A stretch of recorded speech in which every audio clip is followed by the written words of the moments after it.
Ça fait des mois qu'on attend ce film. C'est vraiment, pour moi, comme pour bon nombre d'entre vous, l'événement de l'année. Il est donc là, enfin là, ce Napoléon signé Ridley Scott avec Joaquin Phoenix dans le rôle de notre empereur. Voilà, j'ai vu le film, je l'ai vu il y a maintenant une semaine. J'ai donc eu le temps, après l'émotion de l'instant, de me faire un avis réfléchi. Est-ce que c'est le chef-d'œuvre qu'on espérait tous, ou au contraire, est-ce une catastrophe qui n'aura pas été à la hauteur des attentes immenses qui pesaient sur ses épaules? En gros, est-ce que c'est Austerlitz ? Ou est-ce que c'est Waterloo? Ou peut-être aucun des deux. Il est temps, il est grand temps de vous livrer ma critique de ce Napoléon. De vous donner mon avis honnête sur ce film, pas comme les autres. Alors je l'ai déjà dit, je me suis tellement mouillé pour ce film. Ça fait des mois et des mois que je vous en parle, que je vous spamme littéralement de promos sur mes réseaux, que je vous dis d'y aller, d'y croire. Il y a même des gens qui pensent que j'ai été payé par la prod pour ça. Alors non, j'ai pas été payé par la prod, je vous l'aurais dit. Et la preuve en est, c'est que j'ai même pas été invité à l'avant-première mondiale à Paris du 14 novembre. Pourtant j'y étais à cette avant-première. Comment ? Bah à l'audace, tout simplement. Avec un ami, on s'est pointé avec une invitation non nominative qui traînait sur des groupes. Arrivé devant la sécurité, on a balancé un mytho magistral. Et puis voilà, on y est entré, à la hussarde. Voilà comment j'ai pu voir ce film en avance, ce qui me permet de vous en parler aujourd'hui. Vous connaissez Terre de France, cette entreprise engagée et enracinée qui vous propose des produits entièrement faits en France. Eh bien, c'est mon partenaire du jour, un grand merci à eux, et ils ne pouvaient pas mieux tomber pour vous à l'approche de Noël. Pour commencer et pour rester dans le thème, laissez-moi vous présenter cette magnifique estampe de l'apothéose de Napoléon, à partir du célèbre tableau d'Horace Vernet. On y voit l'empereur entouré du général Bertrand et de sa famille, et qui va être bientôt accueilli dans l'au-delà par les héros de l'Empire. Vous avez aussi l'authentique drapeau français en coton avec sa frange dorée. Mais Terre de France, c'est aussi, entre autres, des vêtements, de la maroquinerie, et ils viennent justement de rentrer pas mal de nouveautés. Le gel douche à la lavande fabriqué en Provence, le coffret de sel de Guérande aromatisé, la fleur de sel, ou leur nouveau bonnet en laine, parfait pour l'hiver. Et puis, encore des idées cadeaux, vous avez les bijoux, les savons parfumés, et bien sûr, leur indémodable parfum. Tout est fait par des artisans locaux. C'est l'occasion de faire de beaux cadeaux engagés à vos proches, et de mettre du Made in France sous le sapin. Je vous laisse aller découvrir tout leur catalogue, le lien est en description. J'ai pas envie de vous faire attendre plus longtemps et de faire peser un suspense interminable. Donc je vais commencer par vous donner mes impressions rapides et ensuite j'entrerai dans les détails. Attention, il y aura du spoil cette fois-ci. Donc si vous êtes ici, c'est soit que vous avez vu le film, soit que ça ne vous pose pas de problème. Mon avis global sur le film est... mitigé, positif sur bien des points, mais mitigé sur bien d'autres. Est-ce que c'est une déception ? Oui, même si le mot déception est peut-être un peu trop fort pour être employé ici. Forcément, les attentes, et les miennes, étaient tellement hautes qu'on peut pas ressortir de là en les considérant comme comblées. Mais ça, on s'y attendait un peu, je l'avais déjà dit avec un film de 2h30, je vais y revenir. Est-ce que c'est un désastre ? Non. Du tout. Je vois que le film se fait démolir par certaines personnes, dont des historiens respectables. Certaines critiques sont pertinentes, d'autres complètement délirantes. Je vais y revenir. Le film a des défauts, pas toujours ceux auxquels je m'attendais, j'ai été surpris, mais c'est loin d'être la Bérésina. Est-ce que c'est un chef-d'œuvre ? Non. Clairement, là aussi, en toute honnêteté, Ridley, l'Oscar sera pas pour cette fois. Dans ma vidéo d'il y a 2-3 mois, je vous avais annoncé un film grandiose. Il n'est pas grandiose dans son état actuel. Je vais vous expliquer pourquoi je parle d'état actuel. Mais il y a aussi beaucoup de belles choses dans ce film, il y a des choses très réussies, d'autres moins, et aussi... beaucoup d'espoir. Et surtout, ça va être mon point principal au-delà de la qualité du film, ça n'est pas un film anti-Napoléon et encore moins anti-France. Ce qui est certain, c'est qu'on en sort avec un sentiment d'inachevé. Voilà le sentiment qui prédomine le plus en moi, cette sensation de frustration et d'inachevé. Maintenant, entrons dans les détails. Dans ma précédente vidéo, je vous disais ce qu'il fallait attendre de ce film et de ce qu'il ne fallait pas attendre, de ce que le film sera et de ce qu'il ne sera pas. Donc on va commencer par là et reprendre cette structure. Comme prévu, comme annoncé par moi-même d'ailleurs, le film n'est pas un documentaire historique. À partir de maintenant, dans la vidéo, je vais prendre un ton plus naturel à partir de mes notes, histoire de vous livrer vraiment mon ressenti sur ce film en toute spontanéité. Donc non, ça n'est pas un documentaire historique, il y a de nombreuses inexactitudes dans le film, il y a de nombreux gros raccourcis. Je vous cite quelques inexactitudes, mais qui pour moi, encore une fois, ne sont pas graves. Par exemple, la mort de Robespierre. Donc, le film fait le choix du suicide, mais ça va vite. Robespierre est à la Convention en train de s'engueuler, on sait pas trop ce qui se passe, il y a Barras qui dit saisissez-vous de lui. Robespierre s'enfuit, non pas à l'hôtel de ville, mais il s'enfuit à l'étage, et là, se sachant perdu, il essaye de tirer une balle sur ses assaillants, le coup ne part pas, il sort son deuxième pistolet, il se met une balle dans la tête. La scène est sympa, franchement la scène est assez stylée, assez sympa, mais ça colle pas avec la véracité historique. Un autre exemple avec Joséphine, le film tourne beaucoup autour de Joséphine, mais je vais y revenir tout à l'heure. Napoléon, quand il revient de l'île d'Elbe dans le film, il espère arriver pour retrouver Joséphine. Sauf que dans la réalité, Joséphine est morte 1 an avant, il le sait. Là, il s'avère que pour les besoins du scénario, ils ont choisi de faire ça comme ça. Donc c'est une inexactitude grossière qui sert le scénario, mais voilà, elle est là, il y en a d'autres. Ah oui, la bataille des pyramides. La bataille des pyramides, le tir au canon sur les pyramides. Alors c'est l'un des trucs qui m'a fait peur quand j'ai vu le trailer, quand j'ai vu ce tir au canon sur les pyramides, et je me suis dit, bon, à voir comment ça se situera dans le film. Dans le film, bah, c'est à peu près pareil, sauf que, honnêtement, la scène est sympa. La scène est assez sympa, Napoléon arrive avec son armée, l'armée des Mamelouks est face à lui, on est au pied des pyramides, ce qui est ridicule, mais Napoléon lui-même avait fait de la propagande là-dessus. On est au pied des pyramides, il y a l'armée Mamelouk en face, il y a le chef des Mamelouks qui fait le beau sur son cheval, il cabre et tout. Là, Napoléon lance le coup de canon part, ça tape sur la pyramide, ça fait un bruit du feu de Dieu, et là, le Mamelouk tombe de son cheval, et tous ces hommes se précipitent autour de lui. La scène est vraiment stylée, donc c'est du grand n'importe quoi, c'est de la grande fantaisie, mais la scène est sympa. En restant sur les inexactitudes, il y a vraiment un truc qui va pas, que j'ai pas aimé dans ce film, à quelques exceptions près, je vais en parler, les scènes de bataille. Les scènes de bataille, c'est du grand n'importe quoi. Ça n'a aucun rapport avec les batailles napoléoniennes telles qu'elles étaient vraiment. On voit vraiment aucun mouvement de troupes, il n'y a pas de feu, de ligne. En fait, les batailles, comme l'a dit Thierry Lenz dans sa critique, il a soulevé des points très justes. Les batailles, on dirait de hordes de vikings, de gaulois qui se foncent dessus. Les batailles, c'est des hommes d'un côté et de l'autre qui se tirent vite fait dessus à l'artillerie. Les scènes d'artillerie sont géniales, mais ça envoie de la grosse artillerie et ensuite ça se fonce dessus à la baïonnette. Ça n'a aucun sens. C'est Braveheart en fait. Les scènes de bataille, on se croirait dans Braveheart. C'est deux bandes qui se foncent dessus à la baïonnette. C'est n'importe quoi. Alors elles sont impressionnantes, hein, il y a des plans sympas. Austerlitz, je prends l'exemple d'Austerlitz. La bataille d'Austerlitz dans ce film, elle est géniale. Cinématographiquement, elle est top. Par contre, ça n'est pas Austerlitz. Ça n'est pas du tout Austerlitz. Déjà, les Français sont sur les hauteurs, alors que la bataille d'Austerlitz, c'est l'inverse. Je vous invite à voir ma récente vidéo sur le sujet. C'est les Austro-Russes qui sont sur le plateau de Pratzen et les Français qui sont... Bref, là, c'est complètement l'inverse. On est dans une neige, on se croirait à Hello alors qu'on n'est pas à Hello. Les plans sont très beaux, les charges de cavalerie sont géniales. Les plans sur le lac gelé, c'est formidable, c'est beau, la glace qui se brise, les plans sous l'eau sont très beaux, comme je l'avais dit. Mais ça n'est pas Austerlitz. À un moment, Napoléon dit... Prenez le plateau.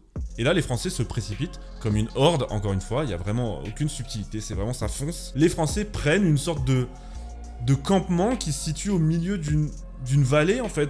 C'est pas du tout un plateau. Napoléon dit prenez le plateau alors que c'est lui qui est sur le plateau et c'est les Russes et les Austro-Russes qui sont en contrebas. Les hommes se foncent dessus, ça se bat au milieu d'un campement, on sait pas trop ce qui se passe. Après, il y a la cavalerie qui arrive, les Russes qui s'enfuient et le tir au canon sur le lac gelé. La bataille est très sympa, très rythmée, très animée, mais c'est pas Austerlitz. La bataille qui est vraiment sympa, c'est Toulon au début. Là, on en prend plein les yeux. Je vous ai dit, les tirs de canon sont vraiment impressionnants. Et encore, dans la salle où on était, le son est pas vraiment au top. C'était assez ouf. Toulon, c'est intense. Les bateaux qui explosent, c'est des vraies explosions et des vrais bateaux, donc c'est magnifique. On en prend plein les yeux à Toulon. À Austerlitz, on en prend plein les yeux aussi. C'est top cinématographiquement, mais c'est pas du tout la bataille d'Austerlitz. Et sinon, on a quoi? On a la Moskova, deux camps qui se foncent dessus. Et puis on a Waterloo, deux camps qui se foncent dessus, mais avec une petite charge de cavalerie et des Anglais qui se forment en carré. Les plans où les Anglais se forment en carré sont sympas. Et puis le duel d'artillerie au début de Waterloo, vraiment impressionnant. Mais sinon, c'est deux bandes qui se foncent dessus, encore une fois. Alors c'est difficile, je veux bien l'admettre, de faire mieux que Bondarchuk.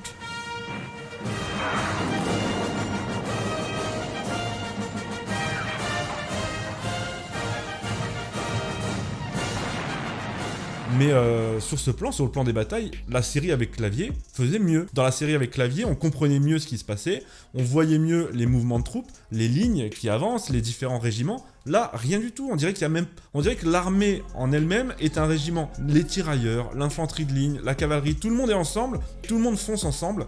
c'est du grand n'importe quoi, les scènes de bataille, vraiment. Et puis à Waterloo et à la Moscova, on a Napoléon qui charge à cheval. Ça aussi, ça avait fait beaucoup parler. J'attendais de voir. Bon, c'est pas catastrophique, mais déjà, Napoléon qui charge à cheval à Waterloo, au secours, sur le plan de l'historicité. Moi, je vous ai dit, j'attendais rien Enfin, j'attendais rien. Je m'attendais pas à un documentaire historique et je savais qu'il allait avoir ça. Donc je me suis dit, ça rajoute de l'épique au personnage. Et c'était le cas. C'est vraiment là, Napoléon tente le tout pour le tout. Il est désespéré, il en peut plus. Il charge avec ses hommes. Dans le film, c'est sympa, c'est bien amené. Historiquement, on est d'accord, c'est du n'importe quoi, mais la scène est sympa. Wellington qui regarde avec sa lorgnette et qui dit « Tiens, t'as pas pu t'en empêcher ». Franchement, la scène est sympa, mais ça rajoute juste un petit côté épique au personnage. Et en parlant d'épique, je vous ai dit que j'étais prêt à pardonner tout ça, parce que je m'attendais à une sorte de Gladiator version Napoléon. Et finalement, ça n'est même pas un Gladiator version Napoléon. On n'a pas ce souffle épique, qui vient justement rattraper tout ça. Mais encore une fois, sur le plan de la véracité historique, je m'attendais au strict minimum, et j'ai eu le strict minimum. Le film suit quand même, enfin j'ai eu le minimum, le film suit la trame historique de Napoléon. Il y a des gros raccourcis, il y a des inexactitudes qui pour moi s'expliquent et me choquent pas tant que ça, à part Napoléon à cheval, c'est assez choquant, mais ça s'intègre bien dans le film, donc pour moi ça va. Franchement, c'est pas le point sur lequel j'insisterai, mais il fallait que j'en parle. Les historiens insistent beaucoup là-dessus, ils sont dans leur rôle d'historien. Parfois, ils pinaillent un peu, mais voilà, c'est de bonne guerre. Ridley Scott n'aime pas les historiens n'aiment pas Ridley Scott. Mais moi, j'avais pas ces attentes-là, donc sur ce plan-là, je ne suis pas déçu. Enfin, c'est pas ce qui m'a déçu le plus, quoi.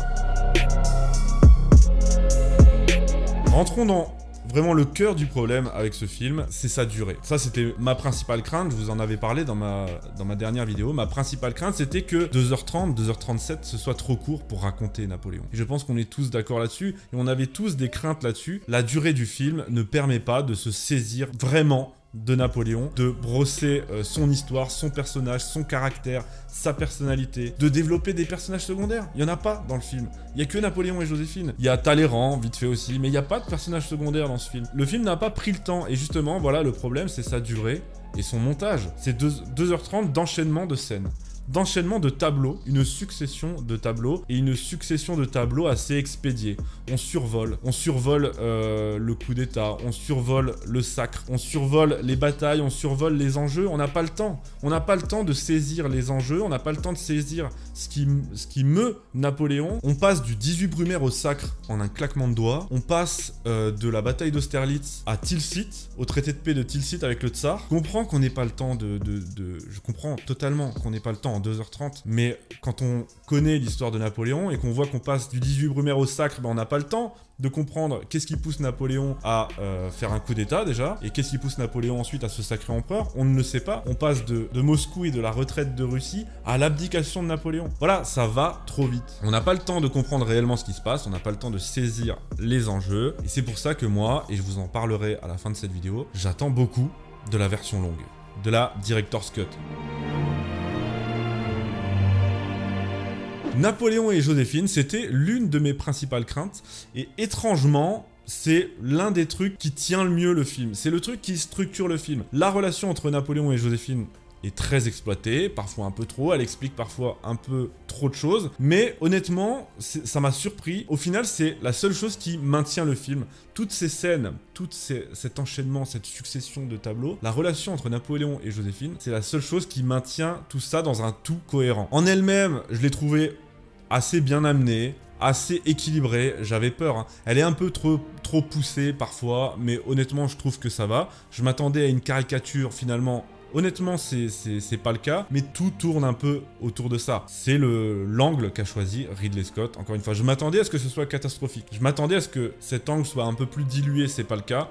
Il est omniprésent et encore une fois, il structure tout le film. Mais je m'attendais à ce qu'il soit nul, qu'il soit pompeux, qu'il soit catastrophique. Honnêtement, c'est pas le cas. Mais parfois, tout se résume trop à ça. Le film se résume trop à ça. Le film s'appuie trop sur ça pour avoir une cohérence. Par exemple, le retour d'Égypte. Eh bien, dans le film, on a l'impression que c'est uniquement parce que Joséphine le trompe avec le capitaine Hippolyte Charles. On a l'impression que Napoléon rentre d'Égypte uniquement parce que sa femme le trompe. Alors, c'était dans sa tête. Oui, ça a fait partie de son retour d'Égypte. Mais s'il rentre d'Égypte, c'est surtout, avant tout, pour prendre le pouvoir. Parce qu'il sait que le fruit est mûr, que la situation est catastrophique, que le peuple l'appelle, qu'on l'appelle, qu'on a besoin de lui, qu'on a besoin d'un sabre pour le coup d'état. Pareil pour le retour de l'île d'Elbe, on a l'impression qu'il revient de l'île d'Elbe pour retrouver Joséphine, alors qu'elle est déjà morte. Et puis la scène de fin. À la toute fin du film, on a du texte qui apparaît à l'écran. C'est vraiment le texte de fin dans le film, c'est « Ces derniers mots furent tête, armée, Joséphine ». Non, non, ces derniers mots furent vraisemblablement tête et armée, ce qu'on a traduit par à la tête de mes armées, voilà. Tête, armée furent les derniers mots de Napoléon dans son lit à Sainte-Hélène. Pas Joséphine, il ne dit pas Joséphine. Alors je comprends, étant donné que tout le film tourne autour de Joséphine, c'est beau. Quand on connaît pas l'histoire de Napoléon, on regarde ça, on se dit, voilà, il y a la cohérence qui revient en fait. Jusqu'à la fin de sa vie, il est triste, il pense encore à sa Joséphine, qu'il part rejoindre. Sur ce plan-là, c'est beau. Et le film est assez beau là-dessus. C'est vraiment, il a cette relation entre Napoléon et Joséphine, même après la mort, même jusque dans la mort, où ils vont se retrouver. Franchement, c'est beau, c'est bien fait. Mais c'est trop. C'est trop de finir sur une erreur volontaire, historique, pareil. Tête armée Joséphine. Non! Non, Ridley. Donc voilà, on a l'exemple typique d'une trop grosse exagération, d'une trop grosse prise de liberté. Ça, vraiment, j'ai pas aimé, même si ça s'intègre dans le narratif du film. Et à propos de ce narratif, sur la relation avec Joséphine, bah, je vous l'ai dit, je m'attendais à une catastrophe, c'est pas le cas. Elle est passionnelle, elle est toxique parfois, elle est fougueuse. Vraiment, leur relation est très touchante. La relation entre Napoléon et Joséphine est très touchante. La scène du divorce est déchirante, c'est une des scènes qui véhicule le plus d'émotions en tout cas, parce qu'il n'y en a pas beaucoup. C'est une des scènes où on ressent le plus la peine de Napoléon. Après le divorce, Napoléon est peiné, il retourne la voir. Vraiment, il y a une complicité, il y a un amour inconditionnel entre les deux. Sur ce plan-là, c'est réussi. Mais parfois, ça va jusqu'à l'excès et ça structure un peu trop tout. Mais vraiment, ce Napoléon brisé par le divorce, ce Napoléon brisé d'autant plus par la mort de Joséphine, ça se ressent. Jusqu'à la fin, jusqu'à Waterloo, où il charge à cheval, justement, il n'a plus rien à perdre. Tout ce qu'il veut, c'est retrouver Joséphine. Il est brisé, c'est un homme brisé, et on est avec lui jusqu'au bout dans cette aventure. C'est l'angle qu'a choisi Ridley Scott, encore une fois. Je suis pas fan de cet angle. Il se tient bien dans le film, mais si on a besoin de ça pour structurer tout le film, il y a un problème. En dehors de ça, des détails, des approfondissements sur lesquels je viens de revenir, est-ce que c'est un bon film? Ce Napoléon de Ridley Scott, tel qu'il est sorti, tel qu'il nous a été présenté, tel que je l'ai vu, c'est un film moyen. C'est un film moyen, c'est pas, encore une fois, c'est pas Austerlitz, c'est pas Waterloo, c'est pas un chef-d'œuvre, c'est pas une catastrophe. C'est un film moyen qui a ses belles idées, qui a ses fulgurances, qui a ses beautés, mais qui a aussi ses failles et ses défauts. Encore une fois, c'est pas assez long pour nous faire ressentir autre chose que la relation avec Joséphine. On n'a pas le temps de comprendre qui est Napoléon, pourquoi il fait tout ça, à part dans le prisme de sa relation avec Joséphine, qui est très bien amené et plutôt équilibré, encore une fois, mais qui explique tout. Tout tourne autour de ça, c'est simpliste, et on n'a pas eu le temps de développer autre chose. Je trouve ça très dommage. Aussi, comme je l'ai dit, je m'attendais à un Gladiator version Napoléon, ce qui aurait pu pardonner bien des choses. Il n'y a pas de souffle épique dans ce film. Dans les trailers, on en prend plein la vue, c'est de l'action, des batailles dans tous les sens, et au final, dans le film, c'est autre chose. Le film est assez mou. Franchement, on a les scènes de bataille, ce qu'on voit dans les trailers, on le voit avec 1 minute de plus dans le film, j'ai envie de vous dire. Sinon, à part ça, il y a beaucoup de longueur, et encore une fois, beaucoup de successions de tableaux, on est un peu perdu. Le rythme, vraiment, est haché, et c'est pas agréable. La photographie est très réussie, là, il y a eu une volonté de faire du vrai historiquement. On s'est inspiré des tableaux, il y a la scène avec la momie, il y a la scène avec le sphinx, le sacre est très réussi. Ça me permet de parler des costumes, les costumes vraiment, ils sont sublimes. Peut-être que si le film a un Oscar, ce sera celui des costumes. Aucun personnage secondaire, ça je vous l'ai dit. Né avec une moustache, c'est assez ridicule. Marie-Louise d'Autriche qui n'est pas blonde. Ça, tu vois bien que la production en avait rien à foutre de ça et qu'ils ont expédié ça. Personne n'existe en dehors de la relation Napoléon-Joséphine. Il n'y a pas l'état-major, il n'y a pas les maréchaux, il y a personne. Il y a personne autour d'eux, c'est le vide. Et ça manque cruellement. Ça manque aussi de figurants, parfois. Dans les batailles, quand on fait des plans larges, on voit que, encore une fois, c'est difficile de faire comme Bondarchuk dans Guerre épée ou dans Waterloo, mais ça manque de figurants. La scène du coup d'état, elle est top, cette scène, mais ça manque de figurants. On a l'impression qu'il y a 20 députés dans la salle, alors qu'en vrai, ils étaient 500. Alors je suis d'accord, tu peux pas mettre 500 figurants, surtout dans cette pièce qui n'est pas la pièce originelle, mais là, ils sont 20, quoi. Ça manque de figurants aussi. Lors de la rencontre de Laffray, j'ai trouvé que la rencontre de Laffray, il y avait plus de figurants dans le clavier, dans le Napoléon avec clavier par exemple. La musique est très belle, ça par contre c'est très réussi, notamment il y a des chants corses qui reviennent souvent, comme si Napoléon repensait à son île. Et à chaque fois qu'il est question d'une île, genre quand on va l'envoyer à l'île d'Elbe, il y a des chants corses. Quand il part pour Sainte-Hélène, il y a des chants corses. Ils sont magnifiques. Les musiques sont magnifiques. Là-dessus, j'ai rien à dire. Et on a de très belles scènes dans ce film. Je suis pas en train de dire que tout est acheté, encore une fois. On a de très belles scènes. L'arrivée à Moscou, par exemple, est très belle, très réussie visuellement. On ressent que la ville est vide. On ressent que Napoléon comprend pas bien ce qui se passe. La bataille de Toulon, on en prend plein la vue. La bataille d'Austerlitz, elle est top d'un point de vue cinématographique, même si c'est pas Austerlitz. On a des scènes très amusantes, très touchantes avec Joséphine. Il y a de belles scènes dans ce film. Dans cet enchaînement de scènes un peu sans queue ni tête, il y a des pépites, il y a des joyaux, il y a des belles scènes. Là, je vais vous spoiler la scène de fin. Si vous voulez pas l'entendre, vous pouvez avancer d'une minute. La scène à Sainte-Hélène est aussi très touchante. Napoléon est assis dans son jardin de Longwood. Il y a deux petites filles qui jouent, il discute avec eux, il les taquine. Encore une fois, Napoléon très touchant dans le film. Il se taquine sur ses accomplissements, etc. Ils font des petites blagues. Mais le final, là, donc la scène de Sainte-Hélène est très touchante, très bien. Mais le final, c'est-à-dire l'image sur laquelle le film se termine, je vais vous la donner, bah c'est Napoléon de dos, avec le bicorne, qui tombe de sa chaise. Et le film s'arrête comme si, ou soit comme s'il avait fait un malaise, soit comme s'il était mort. Ça, m'a-t-on dit, c'est Joaquin Phoenix qui n'a pas voulu que Napoléon meure dans son lit.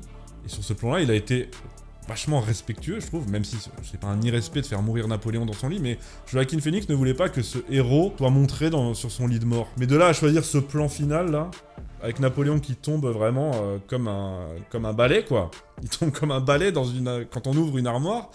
Ah, j'ai pas aimé. Donc voilà, le film a des qualités, il y a des super trucs, il y a des super idées, il y a une super musique, des super costumes, il y a des superbes scènes, des superbes reconstitutions, de beaux tableaux, une belle photographie. Mais encore une fois, ça manque d'âme, ça manque de quelque chose. Et tel quel, avec ce montage-là, bah il est assez moyen, il est banal. Maintenant, j'arrive sur un point important. Dans ma précédente vidéo, je parle des intentions du réalisateur et de l'image qui va être véhiculée de Napoléon et de la France. Ça, alors, je vous le livre à partir de mon ressenti. Peut-être que je suis passé à côté, mais je pense pas. Ce film n'est pas anti-Napoléon. Ce film n'est pas anti-français. Je vous le garantis. Encore une fois, peut-être que certains auront un autre ressenti. Peut-être que les historiens qui ont fait certaines critiques, je vais y revenir, avaient trop le prisme de leur respect pour Napoléon, qui est sincère. Hein. Ils ont peut-être cru que Napoléon n'était pas respecté parce que Scott s'était permis quelques libertés, ils ont pris ça pour un manque de respect, je sais pas. Mais ce film n'est pas anti-Napoléon, ce film ne nous montre pas un Napoléon antipathique, ce film ne nous montre pas un pleutre, il n'est pas montré comme un tyran, il n'est pas montré comme une brute. C'était mes principales craintes. Au-delà de la qualité du film, bien sûr, mes principales craintes, c'était ça. Est-ce qu'on va avoir un Napoléon froid, pragmatique, conquérant, tyran sanguinaire, avide de sang, grosse brute, implacable, impassible? Non. Ça n'est pas le cas. Au contraire, j'ai trouvé qu'on a un Napoléon dans ce film très touchant. Un Napoléon qui nous fait ressentir beaucoup d'empathie. Un Napoléon qui dégage beaucoup de sympathie. Un Napoléon torturé. Franchement, dans le film, on est avec lui jusqu'au bout. Peu importe ce qu'il fait, dans tous les événements, on le comprend. On est avec lui. On s'attache, mine de rien, on n'a pas le temps de grand chose dans ce film, mais on s'attache à ce Napoléon. On partage sa douleur par rapport à Joséphine.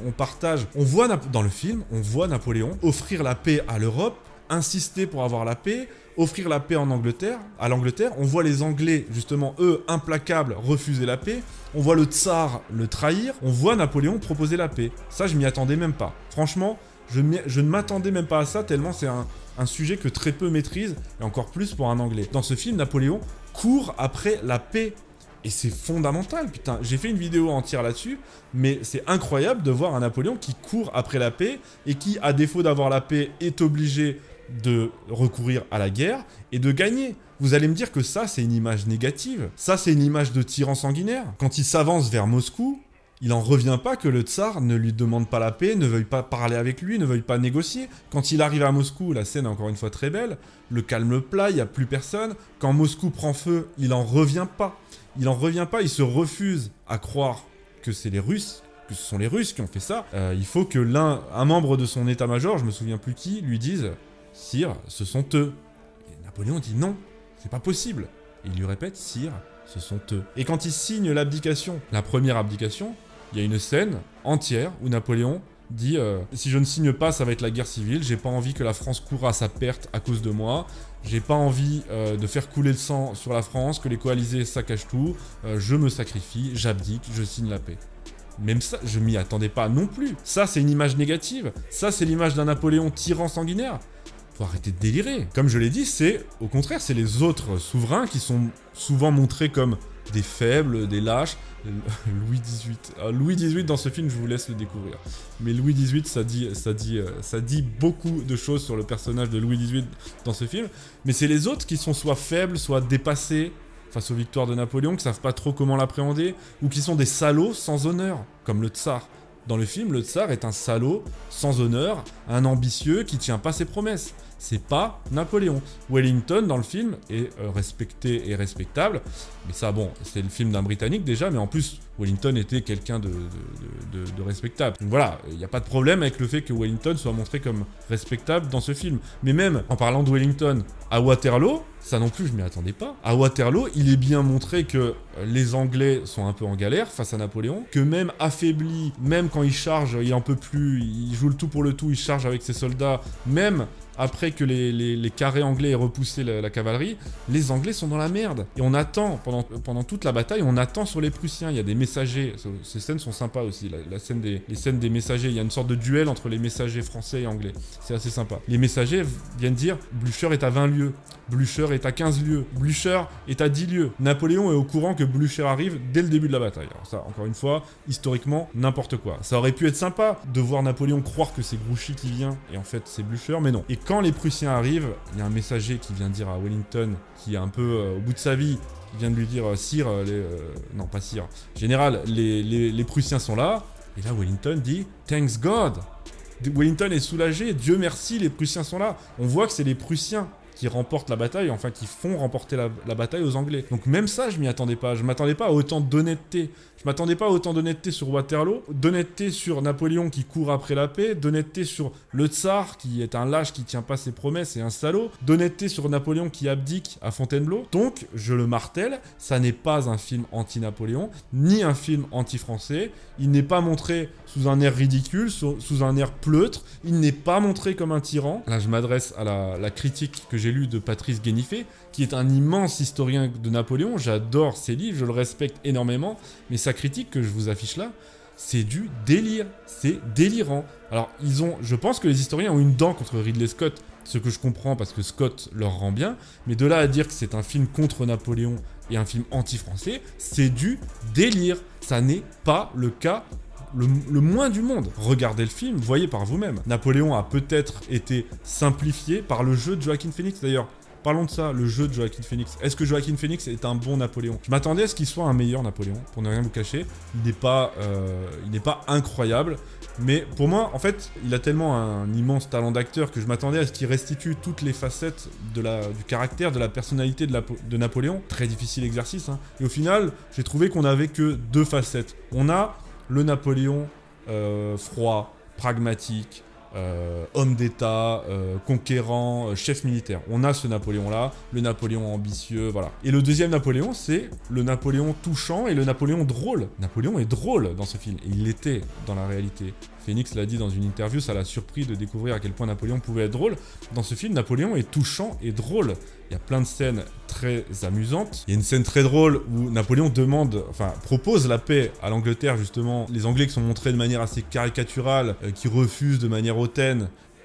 Et Napoléon s'énerve et leur dit, alors je l'ai vu en VO malheureusement, j'aurais voulu le voir en VF, mais Napoléon leur dit en gros, vous faites les malins uniquement parce que vous avez des gros bateaux. Cette scène est marrante, il y a des scènes très marrantes avec Joséphine. Bref, on voit un Napoléon, vraiment un Napoléon touchant. Joaquin Phoenix nous a livré une prestation, je m'attendais à mieux, mais il nous a livré un Napoléon qui est à la fois l'ambitieux et le pragmatique, mais aussi le touchant, le drôle et l'humain. Donc sur ce plan, je suis pas déçu, je m'attendais à mieux, mais il est très difficile, et surtout, encore une fois, avec la durée du film, très difficile de résumer toute la complexité de la personnalité de Napoléon. Sur la qualité du film, j'ai plein de reproches à faire, je viens de vous le faire, mais là, je mets quiconque au défi de me dire que c'est un film anti-Napoléon, et que c'est un film anti-français. Ce film n'est ni anti-Napoléon, ni anti-français, sauf à la fin. Et quand je dis la fin, c'est vraiment juste avant le texte, vous savez, avec Tête armée Joséphine, juste avant celui-là, il y a un autre texte. J'ai trouvé ça lamentable, mais je pense que justement le film est tellement complaisant envers Napoléon, vraiment. Le film est tellement complaisant envers Napoléon que Ridley Scott a ajouté ça pour se faire un peu pardonner, sinon on allait trop lui taper dessus ou que sais-je. D'ailleurs, vous voyez que la presse de gauche aussi tape sur le film, mais la scène de fin, après que Napoléon tombe justement à Sainte-Hélène, on a une liste qui apparaît. Une liste des batailles. On a Marengo, enfin on a Toulon, Marengo, etc., etc. Une liste des batailles et à côté, le nombre de morts. Déjà, le nombre est délirant. Et ça veut dire quoi ça? Ça veut dire on vient de se taper tout le film qui est très complaisant et à la fin, tout ça pourquoi? Pour se taper un bilan comptable des morts. Quel est le message derrière tout ça? Je pense que Scott a rajouté ça parce qu'il a voulu se rattraper un peu, mais ça c'était désastreux, franchement. Les deux écrans de fin sont désastreux de toute façon. Sur ce plan-là, je suis d'accord. En dehors de ça, pour ce qui est du film en lui-même, vraiment en dehors de ce tableau, qui est dramatique, encore une fois, je le répète, le film n'est pas anti-Napoléon. Je terminerai sur une note d'espoir, après toutes ces critiques légitimes, après toutes ces critiques sincères, après avoir parlé des choses qui étaient bien également et des choses qui étaient moins bien. Mon avis sur le film est mitigé, mais je termine par une note d'espoir, j'en ai parlé dans l'intro. J'attends beaucoup du Director's Cut, la version longue, parce que la version longue fera 4h30. Alors c'est trop gros pour Hollywood aujourd'hui, mais cette version est déjà tournée. Moi, les échos que j'avais eus à l'époque sur le tournage du film parlaient beaucoup de scènes qui sont pas dans le film que j'ai vu en fait. C'est pour ça aussi que je vous ai un peu vendu le film comme grandiose. Moi j'ai eu les échos en fait de la Director's Cut. Du Director's Cut. J'ai eu les échos de la version longue. Et au final, je me retrouve au cinéma avec cette version de 2h30 et je m'y retrouve pas en fait. Moi-même, je suis le premier qui me dit il y a quelque chose qui va pas, il y a quelque chose qui a changé. Donc c'est pour ça que j'ai été si hypé déjà par rapport aux informations que j'avais et c'est pour ça que je suis aujourd'hui sur ma fin, encore une fois, sentiment de frustration et d'inachevé parce que c'est pas la version que j'attendais. Et j'attends beaucoup, c'est pourquoi j'attends beaucoup du Director's Cut de la version longue. C'est elle qui, je pense, pourra en 4h30 donner son âme au film. Vraiment son âme, ce film manque d'âme et j'attends là-dessus pour la lui donner. Je dis pas que c'est une garantie et c'est pas un moyen de retomber sur mes pattes, je vous l'ai dit, je suis déçu. Mais la Director's Cut, la version longue, pourra vraiment combler pas mal de défauts que je viens d'énumérer aujourd'hui. Je ne sais pas précisément, déjà je ne sais pas précisément si la version longue va sortir. Il faut déjà que le film soit un succès pour qu'ensuite elle puisse sortir sur Apple+. Vraiment, moi j'ai vraiment envie qu'elle sorte pour le coup.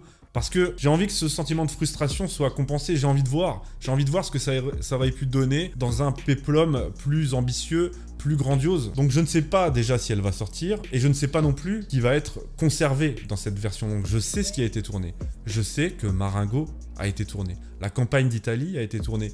L'attentat de la rue Saint-Nicaise a été tourné. Je sais qu'il y a des discussions avec ses proches, des discussions avec sa famille, qui seront potentiellement dans cette version longue et qui en tout cas ont été tournées. Si c'est le cas, si tout ça est rajouté, je pense qu'on peut enfin l'avoir, ce film qu'on attendait et que j'attendais. Voilà, je dis pas que c'est une certitude, il n'y a aucune garantie qu'elle sorte déjà, mais j'attends beaucoup de cette version longue. J'attends beaucoup de cette version longue parce que c'est celle que je voulais voir, c'est celle pour laquelle j'étais hypé, c'est celle pour laquelle je vous ai hypé. J'espère de tout cœur qu'elle donnera sa grandeur, son âme au film et qu'elle rendra davantage honneur à Napoléon. Donc en conclusion, je vous l'ai dit, déception de cette version avec ce montage. Les attentes étaient élevées, donc oui, déception. Si je devais donner une note au film, mais juste pour se faire un ordre d'idée, je donnerais 3 étoiles sur 5. Le film tel qu'il est, c'est 3 étoiles sur 5. Voilà, je pense que ça mérite ni plus ni moins. C'est ni un chef-d'œuvre, ni une catastrophe. J'insiste encore là-dessus, ça n'est pas, selon moi, une catastrophe. Dans l'état actuel, le film est un 3 étoiles sur 5. La version longue, le Director's Cut, je pense que si c'est bien fait, si c'est à la hauteur de mes attentes, je pense que la version longue peut aller chercher un 4 étoiles, voire plus. Cette fois, je vais essayer de ne pas trop m'avancer, mais vraiment, je place beaucoup d'espoir là-dessus. En tout cas, en l'état actuel, frustration, inachevé, déception, et c'est 3 étoiles sur 5. Est-ce que je vous recommande d'aller le voir ? Oui, je vous recommande toujours d'aller le voir. Je pense encore une fois que ça n'est pas une catastrophe, pas un mauvais film, que ça n'est pas un film anti-Napoléon. Je pense que tous les passionnés de Napoléon doivent aller voir ce film. Moi, je vous ai donné mon ressenti, mais oui, je vous recommande toujours d'aller voir ce film. Maintenant, si vous regardez cette vidéo avant d'aller le voir, vous le faites en conscience. Mais malgré tous les défauts que j'ai énumérés par rapport à cette version, je vous recommande toujours d'aller le voir. Évidemment, le film vaut toujours le coup. Et encore une fois, je me répète, mais au-delà de la qualité et des défauts du film, aujourd'hui, on parle de Napoléon dans le monde entier. C'est en train de devenir un phénomène. Il y a Spielberg qui prépare, oui, encore Hollywood. Je sais, j'en suis le premier navré, je vous l'ai dit dans ma vidéo précédente. Spielberg prépare une série sur Napoléon. Peut-être que dans une série, s'il est correct, on verra. Mais peut-être que dans une série, sans doute que dans une série, on aura plus le temps de prendre le temps, justement, pour développer Napoléon, développer les événements, son histoire, son personnage, son caractère. Donc, c'est en train de devenir un phénomène mondial. On en parle dans le monde entier, selon moi, en bien, de ce que j'ai vu du film, vraiment. Donc, je suis déjà réjoui pour ça. Je me réjouis de ça. Et je vous invite encore à participer à ça et à aller voir le film et à vous faire votre propre avis. D'ici là, eh bien, donnez-moi votre avis dans les commentaires si vous êtes allé voir le film. Vraiment, je suis curieux de savoir ce que vous en avez pensé. Je suis curieux de savoir ce que vous avez pensé de ma critique. Là, j'ai lu peu de critiques. J'ai lu les critiques d'historiens. J'ai lu quelques critiques cinéma. Mais je voulais vraiment rester sur mon ressenti. Je voulais rester sur un avis sincère, un avis honnête. Donc, je suis curieux de savoir ce que vous en pensez, ce que vous avez à dire. Et est-ce qu'on a des avis différents? Que pensez-vous de l'image de Napoléon qui a été véhiculée? Que pensez-vous de la relation entre Napoléon et Joséphine? Que pensez-vous du film en général, des scènes de bataille, de la véracité historique? Je suis curieux de savoir tout ça. Mettez-moi ça dans les commentaires. Et puis, si vous voulez en parler plus en profondeur, je vous invite à me rejoindre sur ma chaîne Twitch parce que ce vendredi 24, je ferai un live. Donc en direct, on débriefera le film ensemble. Ça, c'est sur ma chaîne Twitch Chrislan. Je vous mets le lien dans la description. Franchement, ça peut être sympa parce que d'ici vendredi, vous l'aurez peut-être vu pour ceux qui ne l'ont pas vu. Et là, on pourra en parler, on pourra en débattre ensemble en live. Et je pense qu'on pourra plus rentrer dans les détails et qu'on pourra débattre. Ah, et on va aussi débunker la presse. Et puis sachez que mon cours en ligne sur Napoléon est toujours disponible. Là aussi, le lien est en description. Si vous voulez la vraie histoire de Napoléon, eh bien, il y a les livres. Mais il y a aussi, pour l'aborder d'une façon un peu plus pédagogique et interactive, mon cours en ligne que je vous invite à rejoindre. Donc rejoignez-moi sur Twitch, n'oubliez pas également mon partenaire Terre de France, je vous ai mis le lien dans la description. Voilà, cette vidéo est terminée, cette longue vidéo est terminée, je vous ai donné mon avis avec le cœur, vraiment, mon avis honnête, sincère sur ce film. J'ai hâte de connaître le vôtre, alors abonnez-vous et partagez-le en commentaire et je vous dis à bientôt. Et bien sûr, toujours, vive l'empereur.